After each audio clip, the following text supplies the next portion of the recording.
All right, TJ, we're going to continue our brand new series called Amiibo Showdown. Last week, you might remember, we pinned the 8-bit Amiibo, or pit the 8-bit Amiibo against each other. We had 8-bit Mario versus 8-bit Link.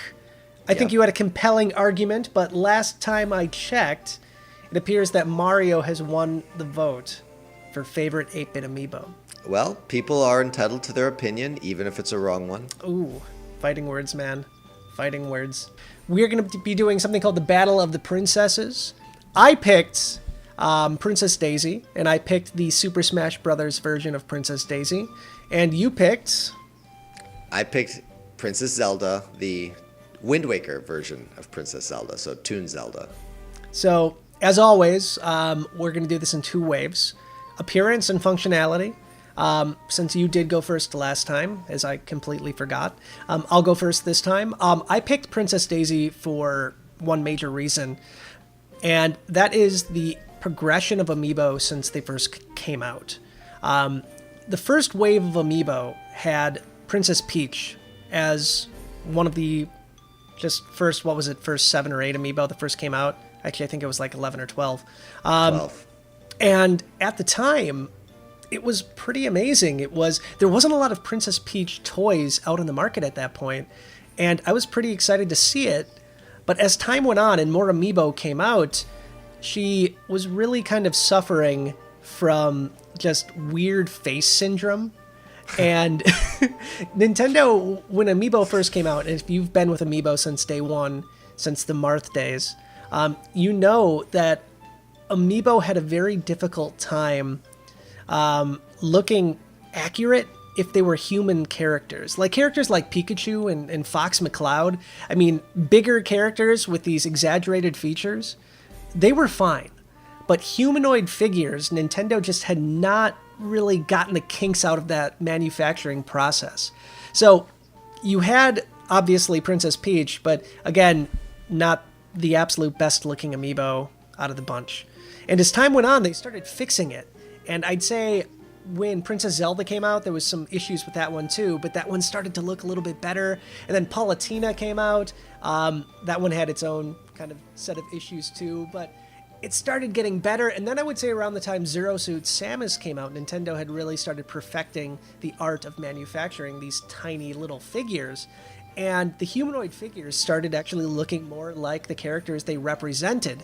And then obviously we started moving into the bigger figures in the Super Mario line. They weren't the tinier figures like the Smash ones. So the Princess Daisy Amiibo that came out in that line was much bigger, but it didn't have the charm that the Super Smash Bros. Characters had. So when they announced Daisy was coming to Super Smash Bros., and it was an Echo Fighter of Princess Peach, I knew that Daisy's Amiibo was going to be very, very similar to Princess Peach, so I kind of panicked to a certain degree. I'm like, I don't want to get this ugly-ish Amiibo kind of like Princess Peach had. But then I saw it, and I saw just how amazing it looked. It has this awesome detail. She's got her hand in the air, all this detail on her dress. If you put Daisy like side by side with the Super Mario Brothers Daisy, there's so much more detail on the Smash one.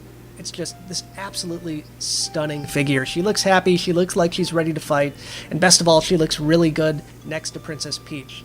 And part of me hoped that with how well they did with Daisy, that they would start maybe remanufacturing Princess Peach with a better mold, just making it look slightly better. But for the time being, I think this is one of the best looking Smash Amiibo, and by far the best looking Princess Amiibo that I've seen pretty much since Amiibo first come out. So that's my case for why I think Daisy is just amazing, because it's just this representation of how Nintendo has just come so far with Amiibo since day one.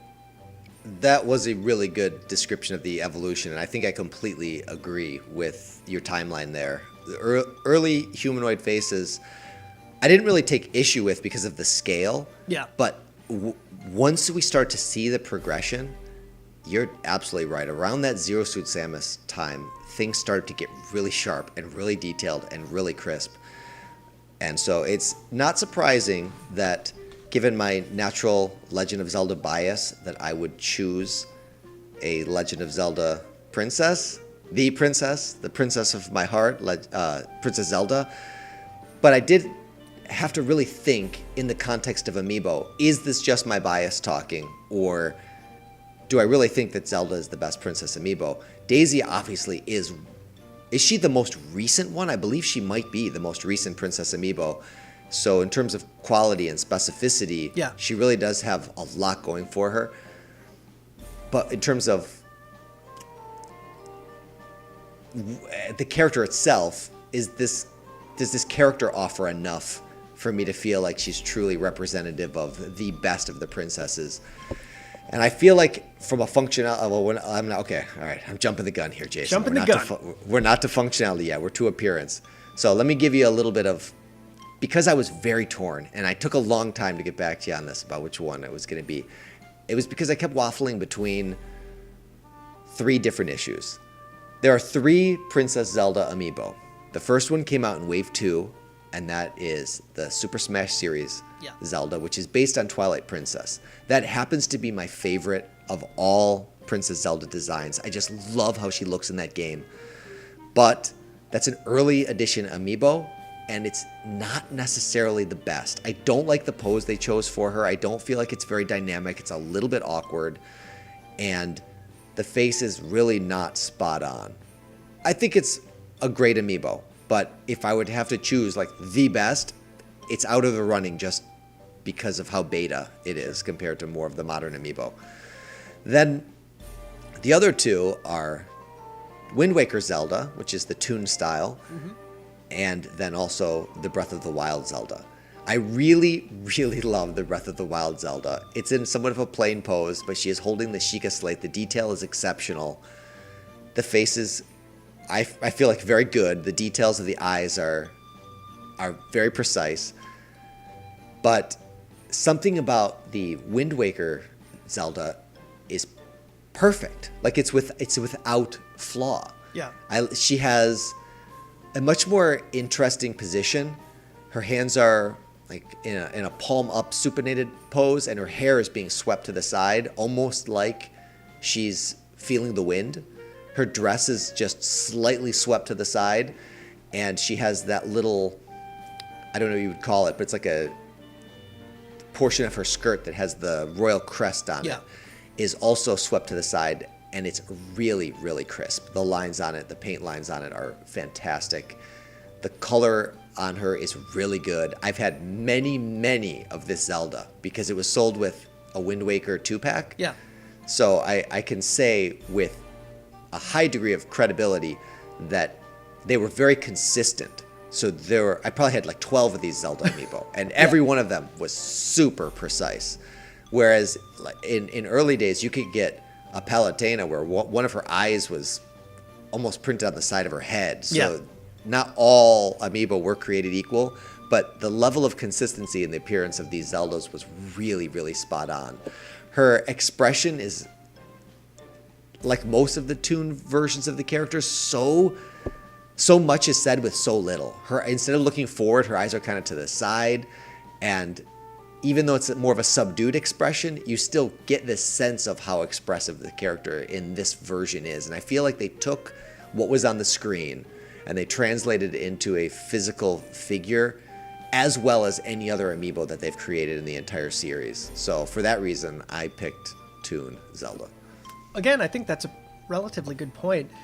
Have you ever made a custom from Toon Zelda for, I can't remember her name. The pirate version. Tetra. My daughter has wanted me to for a while, and so it's been on my list of to do, but I have not. I have made like a gold dress version of it, which is basically just a repaint. And as horrible as this sounds, I have shredded many a Zelda for various components for other customs, and her base is, I would say, the second most useful of all Zelda bases for customizing purposes, because she's just a circle in the middle, so anything that would cover up that circle is fair game. Perfect. TJ, again, I think that's a fantastic point. I mean, Wind Waker is one of my favorite Zelda games ever, so it's difficult for me to argue with your logic. I'm curious to see what the people at home are going to say, though. I think Princess Daisy has been a pretty solid fan favorite for a very long time. From a functionality standpoint, though, Daisy has a decent amount, especially compared to a lot of other characters. Obviously, she works in Smash. She does also work in Mario Party 10, not Super Mario Party, which has no Amiibo support for some unknown reason. I still have no idea why they didn't do that. But Mario Party 10 was all about Amiibo. They had Amiibo functionality in mind. I mean, the entire Mario line of Amiibo came out in conjunction with Mario Party 10 on the Wii U. And Daisy is one of those characters that works. On top of that, you have Yoshi's Woolly World, and there's a really cool Daisy costume you can get from that. I don't think the Daisy Amiibo works in Mario Maker, the first one. I think the Daisy costume was separate. I don't think it was an Amiibo unlock, but I could be wrong. But besides that, obviously, it works in Smash. There was a game dedicated to it, Mario Party 10. There's miscellaneous games that do at least some things. But overall, I'd say it's pretty satisfactory for the most part. I mean, it works in pretty much every game that Amiibo works in for generic stuff, but at least it has some things that are dedicated.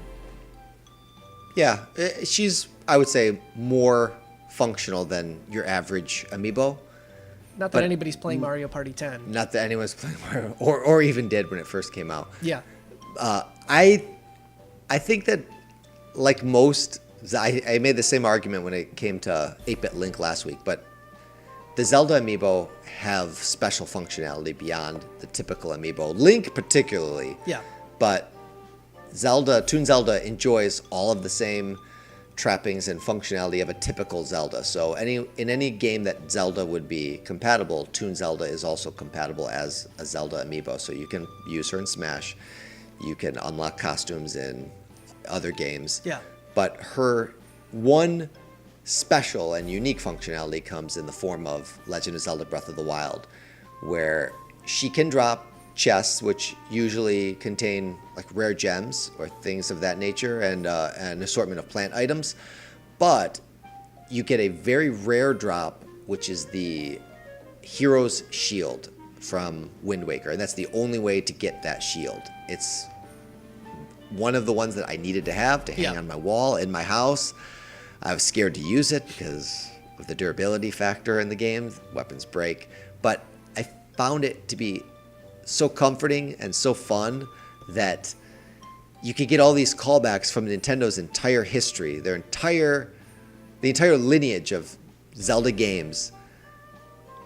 And because you had the boomerang from Link, you could get the hero's shield from Zelda. And because this particular version of Zelda appears in a few different games. She's obviously a little bit of a spoiler, really, in Wind Waker, but she's more of a companion in Spirit Tracks and what's that other one? Phantom Hourglass. So having this Zelda Amiibo protect you with the shield, I feel like kind of parallels what Zelda's doing the entire time in Breath of the Wild. She's shielding all of Hyrule from Ganon. So by letting this Zelda give a special shield that's unique to the game that she's from, the game series that she's from, I just felt like that was really poetic, and I love that nice little romantic touch. But there you go, folks. Princess Daisy versus Princess Toon Zelda. Let us know your thoughts on who you thought won this Amiibo Showdown. Let us know in the comments below if you're on YouTube. If you're listening to this podcast, head over to YouTube and find the video Amiibo Showdown Episode 2.